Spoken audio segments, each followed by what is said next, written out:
L'aveva promesso qualche mese fa, proprio durante la sua ultima visita al carcere padovano. Ha mantenuto la parola e questa mattina ha firmato il decreto. Il ministro della Giustizia Paola Severino ha disposto 16 milioni di euro per rifinanziare il lavoro in carcere.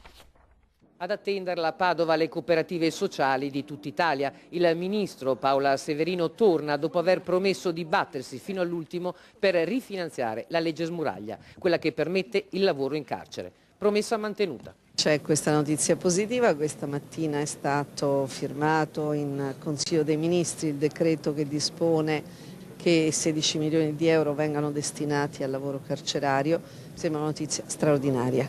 La recidiva si abbatte a circa il 2% per i detenuti che lavorano. 66.000 detenuti in Italia, meno di 1.000 hanno accesso al lavoro in carcere. Per chi non fa niente invece la recidiva sale al 90%. Dare occupazione significa anche abbassare i costi del mantenimento dei carcerati. Ognuno di loro costa alla collettività circa 250 euro al giorno. Defiscalizzazione o d'altro, Ministro, per le imprese che lavorano con i carcerati? Ci confronteremo proprio oggi perché io credo che questo sia un tesoretto da custodire con molta cura e che dunque la decisione su come distribuirlo e a chi distribuirlo e in che modo creare questo tipo di vantaggi sia estremamente importante. Il Ministro della Giustizia ricorda anche la convenzione recentemente firmata con i comuni per i lavori socialmente utili. A Padova poco più di una ventina i detenuti impegnati nella pulizia di strade e giardini.